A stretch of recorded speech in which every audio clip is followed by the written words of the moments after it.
Welcome back to the deep dive. Hello again. So today, well, I think we're strapping in for what might be one of the most intense and critical analyses we've ever done. I'd agree with that. It's a big one. Our subject is quite literally life-saving.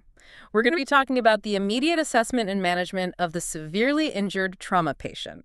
Yeah, and this is a deep dive into structured decision-making under, the most extreme pressure imaginable. Right. We're basically distilling the absolute core principles, the must-know protocols, from foundational sources like Chapter 27 of Bailey and Loves. A classic. It really is. And trauma management, it's like a high-stakes chess game played against the clock. A very, very fast chess game. Exactly. Our goal here is to make sure you understand not just the steps, but the critical physiological why behind every single move. From permissive hypotension all the way to surgical strategies like damage control. That sounds like a powerful mission briefing. We're cutting right past the noise to focus on that systematic, repeatable sequence that saves lives. So our learning trajectory today it's really structured. First, we'll tackle how you even identify severe trauma and mobilize the massive team response it needs. The pre-hospital stuff, the activation. Exactly. Then we'll meticulously walk through the primary survey, that updated ABCDE sequence. We'll spend a lot of time on that. We will. Yeah. And we'll drill down deep into modern resuscitation protocols that try out of permissive hypotension, TXA, and massive transfusion protocols. Right. And finally, we have to master the surgical crossroads, deciding between damage control and early total care, all guided by objective benchmarks like venous lactate. The stakes are just immense, and the volatility of the patient, it demands such speed and precision. This whole process, it starts long before the patient even arrives in the resuscitation bay. Okay, let's start there, though. Right at the very beginning. Yeah. Identification. Oh. What defines severe trauma, and why does it need such a unique, systems-based approach compared to, say, an isolated injury? Well, severe trauma is defined by multiple injuries affecting different body systems, and that often leads to acute physiological compromise. So we're talking about a high-speed car crash? Or Massive blunt trauma from a high-speed crash, or maybe multi-site penetrating injuries. Because multiple systems, respiratory, circulatory, neurological, can all fail at once, the approach has to be holistic. And structured. And crucially structured by priority, not by how bad an injury looks. The most life-threatening issue has to be handled first, no matter how catastrophic some other wound might appear. And that clock starts ticking in the pre-hospital environment. So how critical is that initial information transfer, and what are the non-negotiable data points the hospital absolutely must receive? Oh, it is the absolute foundation. That forewarning allows the hospital to activate the full team, get resources ready like blood products. You could be scrambling for those. You can't. The key pre-alert information has to be precise. Age and gender, the exact mechanism of injury, pedestrian struck at 50 millicurie is very different from a fall from 3 meters. Of course. Than any injuries they've already identified. And the baseline vital signs, respiratory rate, pulse, blood pressure, and their Glasgow Coma Scale, the GCS. And that GCS alone can change everything. A low GCS tells you to immediately prepare for an advanced airway intervention. It sets the whole tone. That initial data really paints a picture, but this is where I think vigilance is so key. The non-obvious patient. You mentioned this contrast between the, visibly catastrophic injury versus a much more subtle but potentially deadly presentation. This is the trauma paradox. It's so important. We often fixate on the patient with the big, open, gushing wound, let's say a younger patient with an open tibial fracture and severe external bleeding. It's dramatic. You can't miss it. You can't miss it. But the patient who really demands intense clinical suspicion is often the older adult who's had a seemingly minor fall, maybe just down a few steps. Why is that older adult so much more at risk? They just have far less physiological reserve. That older patient might have sustained a hip fracture, maybe a few rib fractures that weren't even diagnosed, leading to the subtle respiratory compromise, and maybe a small subdural hemorrhage. Visually, it's way less dramatic than the open femur fracture. But the combined impact, what we measure with the injury severity score, or ISS. Their mortality risk. Exactly. Their mortality risk can easily exceed that of the younger patient. Trauma centers have to train staff to see that severity is physiological, not just anatomical. The same structured management applies to both, but that subtle patient is just so much easier to miss. So much easier. So once severe trauma is identified, or at least strongly suspected, that triggers the trauma team activation, or TTA. What are the essential components of that team? Who needs to be there to cover all the critical bases? The team has to be dedicated and multidisciplinary, and it must be instantly available. Your key players are typically emergency department physicians, anesthetics, or critical care docs who are vital for airway and resuscitation. Then trauma and orthopedics, T&O, and general surgery. But more and more, the team involves specialists right from the get-go, like radiology doctors to manage the CT scanner and hematology doctors to coordinate the massive transfusion protocol.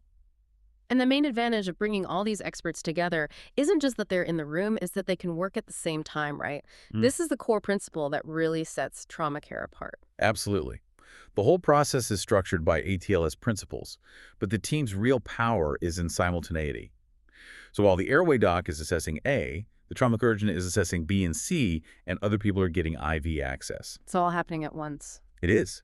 This concurrent application of the primary survey is the only way to compress these time-critical decisions into minutes instead of sequential steps that would take, tens of precious minutes. And for the very worst cases, there's an even higher level of activation, the code red trauma call. What specific physiological triggers push a patient into that highest alert category? A code red is for the patient who is identified, even before arrival, as having the highest likelihood of immediate death. So what are the triggers? Usually, it's gross pre-hospital hemodynamic instability. So a really low blood pressure, or a dangerously high pulse, or an acute, unmanageable airway problem. And activating a code red is a massive logistical step. It's huge.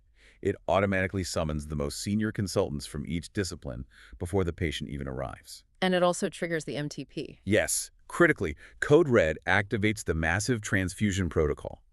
This ensures that fully cross-matched or O-negative blood products, often warmed, are physically in the resuscitation bay or at least on their way before the patient is even wheeled in. So you're not wasting time fetching products from the blood bank. You're eliminating that delay entirely. This whole orchestration needs a conductor, which brings us to the trauma team leader, the TTL. If the team is doing all these tasks concurrently, what exactly is the TTL's unique role? The TTL is the central nervous system of the bay. They're typically the most senior, most experienced clinician there. Their role is not to be hands-on with a cannula or a chest tube. They need to step back. They have to stand back. They brief the team, they assign tasks, coordinate the activities to ensure the concurrency, manage the clock, and interpret all the findings in real time. Crucially, they maintain a helicopter view, the bigger picture, always anticipating the next decision. Are we stable enough for CT, or are we going straight to the operating theater? Exactly that question. The failure of a trauma team often traces right back to a breakdown in TTL leadership, where everyone gets too focused on one single dramatic injury. With the team mobilized and led, we can move into the clinical heart of it, the primary survey, following that updated ABCDE sequence. This structured approach, it forces clinicians to prioritize life over limb. And it all starts with that critical, relatively new addition, the C before A. Let's talk about catastrophic external hemorrhage. The source material really emphasizes that this shift is based on, 2 decades of hard-won lessons, especially from military conflicts. So why does controlling massive external arterial bleeding now come before even airway management? Because a patient can survive for minutes without a perfectly patent airway, but a major arterial injury. That can lead to irreversible exsanguination bleeding to death in seconds. Seconds. If a femoral or brachial artery is compromised, the blood loss is so rapid and so massive that securing the airway first is just a futile gesture. The immediate threat to life is volume loss, not ventilation failure. The lesson is simple. If you see massive external bleeding, you stop it first, period. And immediate action is required. What's the hierarchy of control techniques that we rely on in the trauma bay? The first step is always PACS and direct manual pressure, applied immediately right onto the wound and on the artery just proximal to it. And if that's not enough? If that fails, we escalate to specialized tools like hemostatic dressings. These dressings have agents in them, often kaolin or chitosan, that significantly augment local coagulation right at the injury site. They provide a really powerful temporary plug. And the final resort, which carries its own set of risks, is the tourniquet. Yes, the tourniquet is the fail-safe. If direct pressure and dressings don't control life-threatening hemorrhage, you apply a tourniquet proximal to the wound. And improvised ones are okay in the field. Our sources are clear. Improvised tourniquets are acceptable in the field as long as they work and they're applied correctly. But here's the critical clinical detail you absolutely have to remember. Once it's on, The time of application must be recorded on the patient, often written right on their limb or even their forehead. Why is that timestamp so vital, especially for the receiving surgeon? Because that limb is now ischemic. It's being starved of blood and oxygen. After a certain period, usually around 4 to 6 hours, the risk of permanent nerve damage, muscle necrosis, and critically reperfusion injury when you take it off becomes severe. So the team is just racing the clock. They are racing the clock for urgent surgical control of that bleeding vessel so they can safely remove the tourniquet and reperfuse the limb. That timestamp is a constant nagging reminder that this is a time-limited intervention. Okay, so with catastrophic bleeding controlled, we can now move to A airway with cervical spine control. And the immobilization of the cervical spine, that remains non-negotiable throughout this whole process. That is correct. Cervical spine protection, using a semi-rigid collar and blocks or inline stabilization, has to be maintained until you've excluded an injury with imaging. Assessment of the airway then follows a very structured 4-step progression. Walk us through those 4 steps. Step 1, clear the airway. This means rapidly suctioning out blood, vomit, secretions, any foreign bodies. Huge problem in trauma. Right. Step 2, simple maneuvers. The jaw thrust or the chin lift, and you have to be so careful to maintain C-spine alignment to reposition the tongue and open the pharynx. And step 3. Step 3 is adjuncts. If those simple maneuvers fail, you insert an oropharyngeal airway, an OPA, or a nasopharyngeal airway, an NPA. And if even those adjuncts aren't enough, we escalate to the ultimate intervention. Step 4, the advanced or surgical airway. This usually means a cuffed endotracheal tube inserted via rapid sequence induction, or RSI. And RSI is a big deal. It is. RSI uses drugs to induce rapid unconsciousness and muscle paralysis, which allows for quick, definitive intubation. But in severe trauma, this is so challenging. Your patient is often in shock, they might have a full stomach, and you're working with restricted neck movement because of the C-spine control. That sounds incredibly demanding, which again just underscores the need for a senior airway expert on the team. What happens if standard intubation fails? You have to have standardized, rehearsed, cannot intubate, cannot oxygenate protocols ready to go. If intubation fails, the absolute last resort is the surgical airway, a craniothyroidotomy. The expertise and the equipment for that must be instantly available. It is a rapid, life-saving procedure to bypass a blocked upper airway, and it requires incredible precision under extreme duress. Okay, before we move on, let's just circle back to the GCS, which we mentioned. It's technically part of the neurological assessment under D, but it's so crucial for assessing the need for an airway right at the beginning. Can you detail those scoring components for our listener? Absolutely. The Glasgow Coma Scale gives you a quick, standardized score of neurological consciousness. So the I component, E, is scored 1 to 4. 1 is no eye opening, 4 is spontaneous opening. Okay. The verbal component, V, scores 1 to 5. 1 is no sound, 5 is oriented conversation. And the motor component, M, scores 1 to 6. 1 is no movement, 6 is obeying commands. And the magic number is 8. A score of 8 or less is the critical threshold.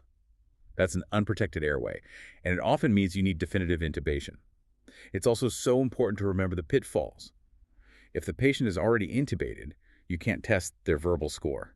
So the TTL has to document that and rely on the best eye and motor score, often written as EXVTX. That detail really reinforces the precision that's needed.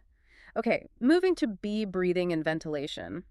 Oxygen is standard, of course, but what are the 3 acute chest injuries that demand immediate, life-saving intervention? We are looking for immediate threats that impair both ventilation and circulation. First, tension pneumothorax. Air gets into the chest cavity we can't get out, building up pressure, collapsing the lung, and crucially shifting the mediastinum and squashing the major veins that return blood to the heart. Which causes immediate circulatory collapse. Immediate. Second, massive hemothorax. A rapid accumulation of over 1.5 liters of blood in the chest, compressing the lung and leading to hemorrhagic shock. And third, a flail segment. Multiple rib fractures leading to a part of the chest wall that moves paradoxically, causing severe pain and just really ineffective ventilation. And the common intervention for the first 2, which has to be immediately accessible. Rapid insertion of an intercostal chest drain, usually at the 5th intercostal space, anterior axillary line. For a tension pneumothorax, you might need a needle decompression as a temporary fix if a drain isn't ready, but the definitive treatment is the drain. The key being that the equipment and expertise have to be there in seconds. Seconds, not minutes. Now, to see circulation and hemorrhage control, this is the stage where we establish access and define our immediate resuscitation strategy. Access is everything. We need at least 2 large-bore peripheral IV cannulae, ideally 14 gauge or 16 gauge, to allow for rapid fluid and blood delivery. And if you can't get peripheral access? If that fails, the team has to rapidly transition to other routes. Central venous access, or increasingly interosseous access, IO access, often placed in the proximal humerus or tibia. IO access is fast and gives you flow rates comparable to a central line. And at the same time, we're drawing initial labs. You mentioned blood for cross-match hemoglobin and that physiological compass, venous lactate. Correct. The lactate is maybe the most important marker because it tells us about tissue perfusion, which is the underlying physiological problem in shock. And we return to that non-negotiable procedural rule for any blunt trauma patient who's hemodynamically unstable? The pelvic binder. It is mandated for all hemodynamically unstable patients who've suffered blunt trauma, regardless of what an initial X-ray might show. And what does it actually do? The binder compresses the pelvic bones, which reduces the volume of the pelvic cavity. This acts to contain hemorrhage from the extensive venous plexuses that are often torn by unstable pelvic fractures. It has to be applied correctly over the greater trochanters and must not be removed until a pelvic fracture has been definitively excluded. And the overriding principle here, driving all the fluid decisions, is the assumption of hypovolemia. Yes. A hypotensive trauma patient is presumed to be hypovolemic until proven otherwise, even if they seem okay. The priority here is dual. You got to be doing simultaneous rapid fluid resuscitation and an aggressive immediate search for the source of bleeding. Okay, this brings us to what is arguably the area of trauma care that has undergone the most radical evolution. We've moved away from just flooding patients with crystalloid to a really targeted approach, starting with the counterintuitive concept of permissive hypotension. It truly is a tightrope walk. The strategy is to maintain just minimal perfusion, just enough to keep the brain, heart, and kidneys viable, while keeping the systemic blood pressure low enough that you don't blow off the clots at the site of internal bleeding. What's that precise short-term target BP? The target systolic is between 70 and 90 mmHg. Achieving this often lines up with being able to feel a radial pulse. And this is maintained only for the short period it takes to get the patient to definitive hemorrhage control, whether that's in the operating room or interventional radiology. But I have to challenge this. For years, we were taught that a mean arterial pressure, a MAP, of 65 mmHg was the absolute minimum for organ perfusion. How do we prevent ischemic injury to the gut or kidneys during this short window? That's an excellent and necessary challenge. The strategy accepts a temporary period of reduced perfusion to non-vital organs because the alternative, massive, uncontrolled bleeding from disrupting the clot, is immediate death. It's a calculated risk. It's a calculated risk. The key is the shortness of the duration. We prioritize the brain and heart while we rapidly control the bleeding source, minimizing the time the gut and kidneys are underperfused. It's a race to definitive control, not a steady state. And the massive caveat, the patient with a suspected head injury. Right. If you suspect a head injury, a GCS less than 15, or evidence on CT, the target changes instantly. The goal has to be a systolic pressure greater than 90 mmHg. The injured brain is extremely sensitive to hypoperfusion, which makes secondary injury worse. So cerebral perfusion pressure takes absolute priority. Now let's talk about what we're avoiding. The source material is so emphatic about avoiding excessive IV crystalloid or colloid solutions. Why is avoiding non-blood product fluid so critical? The danger is threefold. First, hemodilution. If you infuse large volumes of fluid, you thin the remaining blood.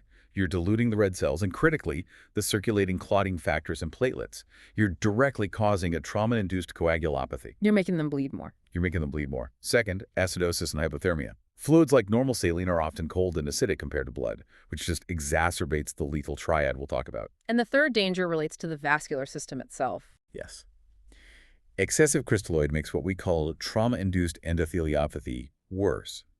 Severe shock damages the endothelial lining of the blood vessels, making them leaky. Right. So if you pump in large volumes of saline, you increase the hydrostatic pressure and you push that fluid out into the tissues. This causes diffuse edema, organ swelling, and most notably, it significantly increases the risk of adult respiratory distress syndrome, ARDS, in the lungs. Which is a major cause of late trauma mortality. It is. The goal is small boluses, 250 millimole of O-negative blood or warm saline only as a very temporary measure until blood arrives. This shift means that resuscitation is now centered entirely on blood and blood products, activating those massive transfusion protocols, or MTP. MTP is the standard of care for hemorrhagic shock. The principle is simple.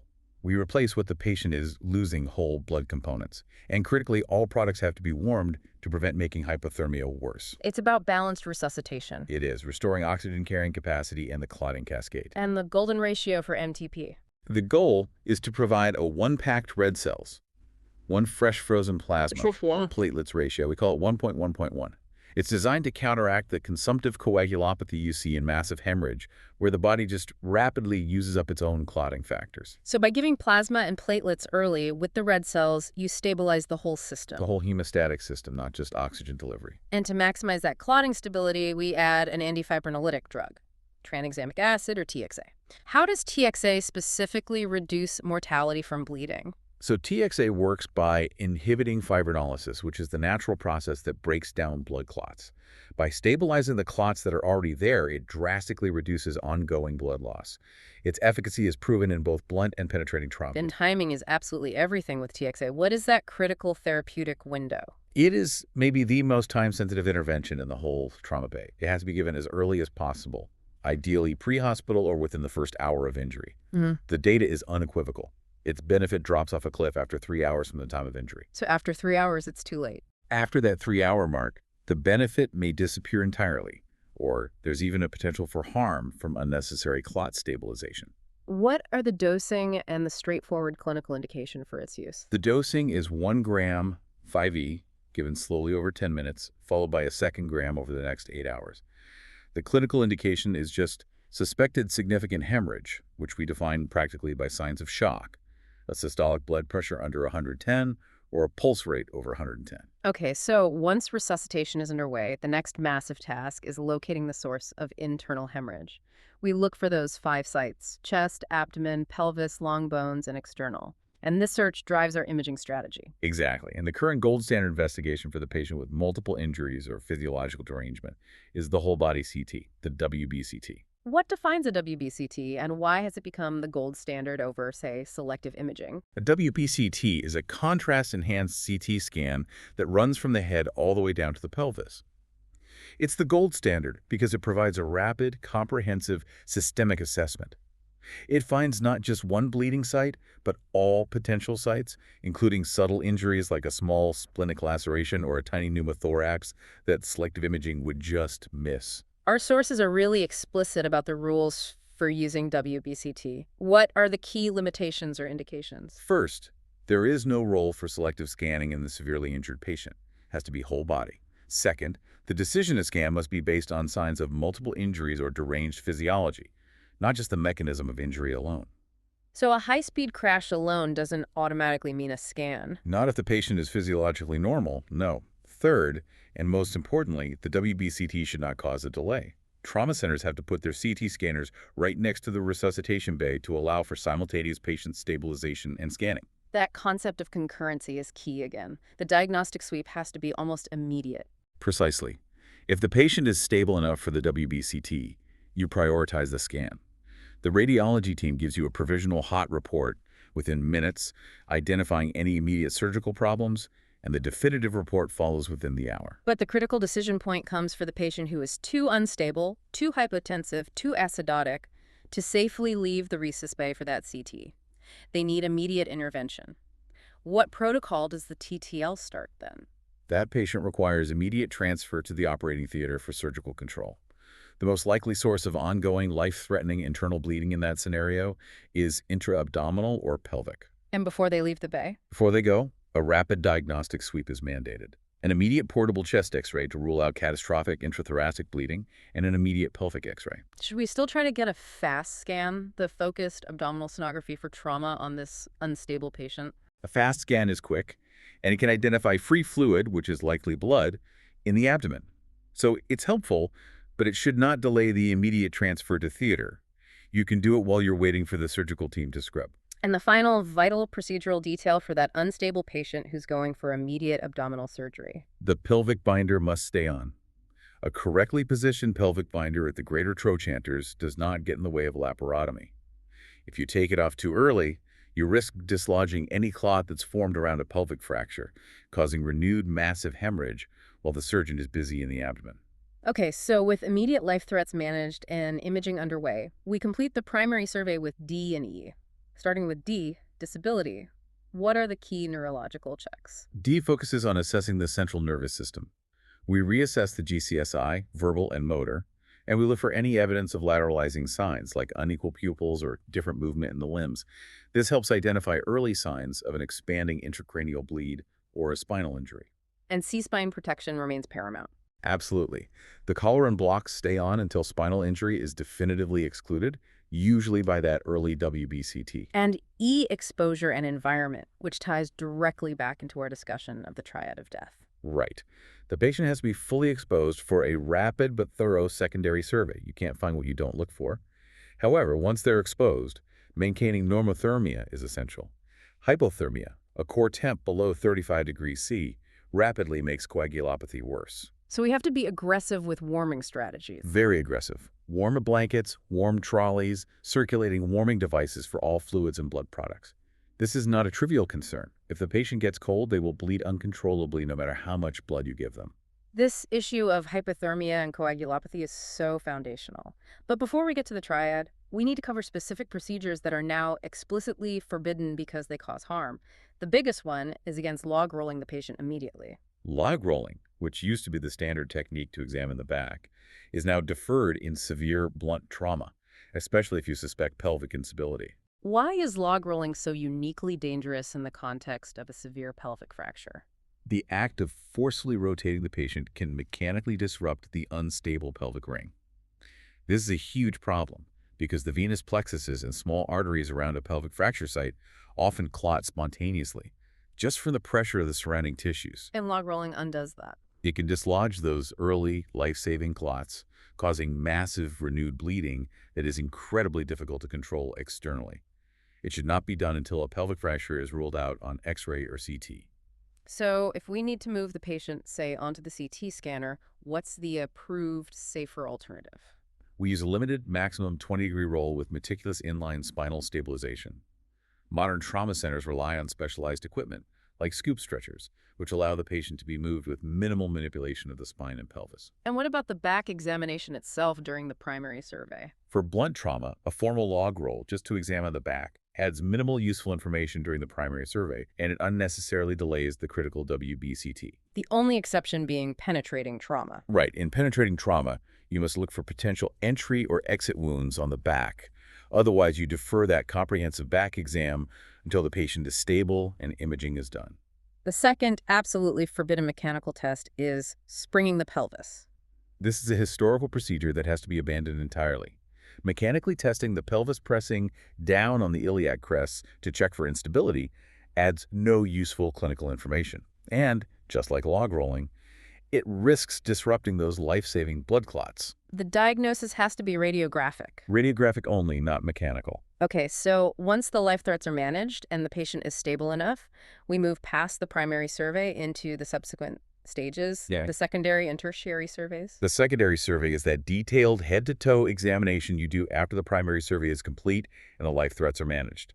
It's a systemic search for all other injuries, but its accuracy is significantly limited if the patient is unresponsive, sedated, or intubated. Which is precisely why the tertiary survey exists. Why is this follow-up so crucial for the patient's long-term outcome? The tertiary survey is an essential, formalized reassessment that's done much later, ideally 24 to 48 hours later, when the patient is extubated, alert, and physiologically stable. Its focus is explicitly on catching missed injuries. Injuries that aren't life-threatening but can cause problems down the road. Exactly. Significant long-term disability. We're talking about things like scaphoid fractures in the wrist, occult meniscus tears, rotator cuff injuries, or minor spinal fractures. These are often overshadowed by the major trauma, but missing them leads to chronic functional impairment. It ensures comprehensive care beyond just survival. We have stabilized the patient. We've identified the injuries. Now the surgical team faces this crucial decision that determines the next 48 hours of care. This is the crossroads between damage control surgery, DCS, and early total care, ETC. And this decision is entirely rooted in the patient's current physiology. If the patient's profoundly compromised, they simply cannot withstand prolonged surgical stress. This is where the concept of the triad of death becomes the guiding principle. Let's deepen our understanding of that lethal cycle. Acidosis, coagulopathy, and hypothermia. How do these three factors drive the patient toward, well, inevitable death if that cycle isn't broken? It's a positive feedback loop of physiological decline. Hypothermia, 35 degrees C is key. The enzymes needed for the coagulation cascade to work properly are temperature dependent. As the patient cools, clotting slows dramatically. Right. Acidosis is caused by hypoperfusion. Tissues aren't getting enough oxygen, so they're forced into anaerobic metabolism, which produces lactic acid. This severe acidosis further impairs enzyme function, including the ones needed for clotting. And the combination leads to coagulopathy. Finally, you get coagulopathy, the inability of the blood to clot effectively. So the more they bleed, the more resuscitation they need, which often makes them colder and more acidotic, which leads to more bleeding. Prolonged surgery just makes this whole cycle worse. So damage control surgery, or DCS, is designed specifically to interrupt that cycle. What is the fundamental principle? DCS is about limiting the surgical intervention to the bare minimum required to stop contamination and control hemorrhage. Nothing more. Definitive reconstruction is deferred. The surgeon's job is just to get the patient to the ICU alive. That's it. Get them to the ICU alive, where the critical care team can correct the physiology, warm them up, reverse the acidosis, give them clotting factors, before they come back to the operating room for definitive repair 24 to 48 hours later. Can you give us some practical examples of what a surgeon does during DCS? What are those specific time-limited objectives? So in the abdomen, the objective is rapid control of contamination and bleeding. This might mean ligating bleeding vessels, a rapid bowel resection without immediately joining it back together. Leaving a temporary stoma. Leaving a temporary stoma, and most commonly, packing the abdomen with large surgical swabs to tamponade diffuse bleeding. The abdomen is then temporarily closed.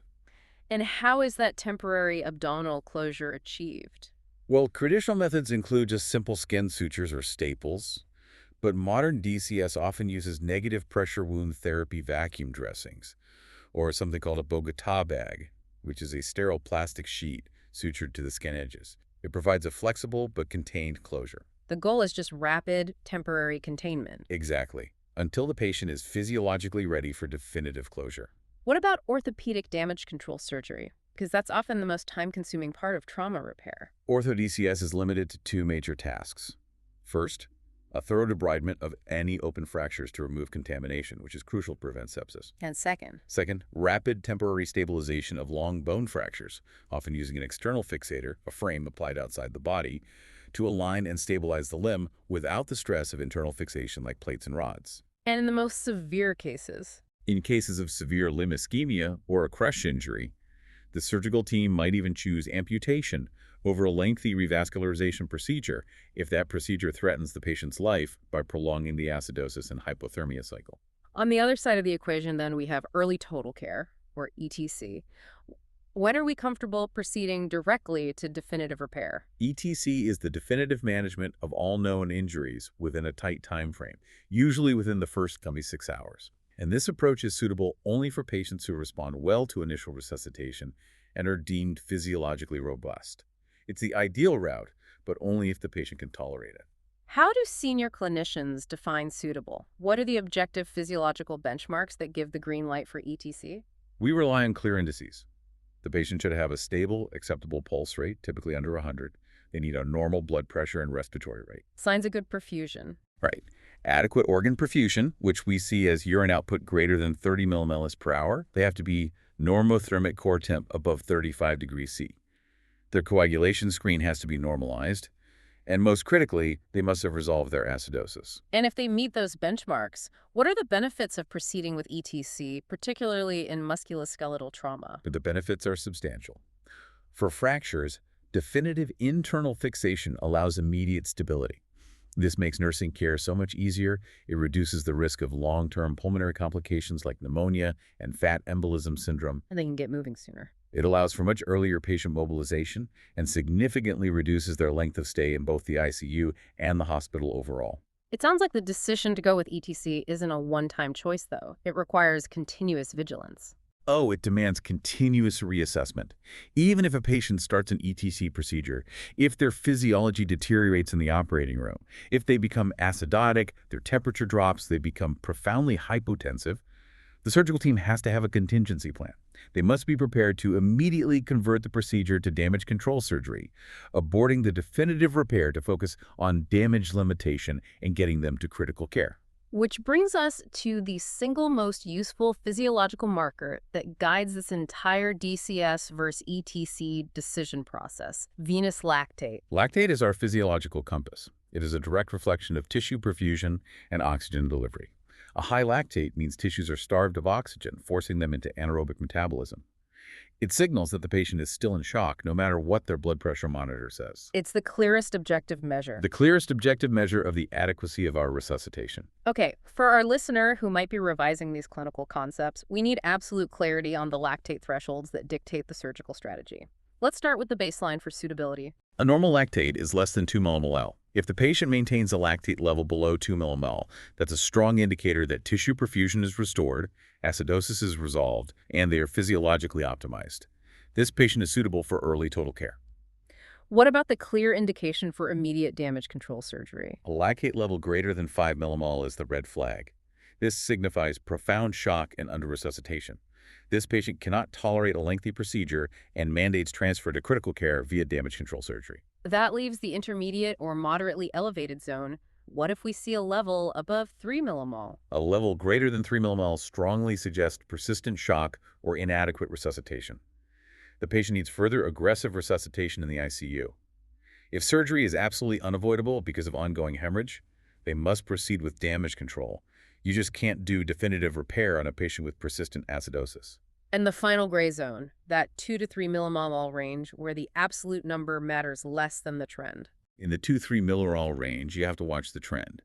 Is the level climbing? That suggests occult shock or that ongoing bleeding is getting worse. That trend is alarming and points you toward DCS. And if it's falling. Or is the level falling rapidly from a previous high? That falling trend signifies successful resuscitation and movement toward ETC suitability. The decision is never made on lactate alone, but the trend provides crucial context when you review it alongside the patient's temperature, pulse, and coagulation status. This evidence-based reliance on specific markers like lactate alongside the fixed ratio of MTP and the critical timing of TXA. It has fundamentally transformed the initial outcome for severely injured patients. It absolutely has. It's standardized the approach and minimized the reliance on subjective clinical assessment. It's moved trauma care towards a real science of resuscitation. The whole system, from the pre-alert T mobilization to the TTL's orchestration, the rapid WBCT decision, and that lactate-guided surgical choice, it's all built to efficiently navigate the patient out of that lethal physiological cascade as fast as humanly possible.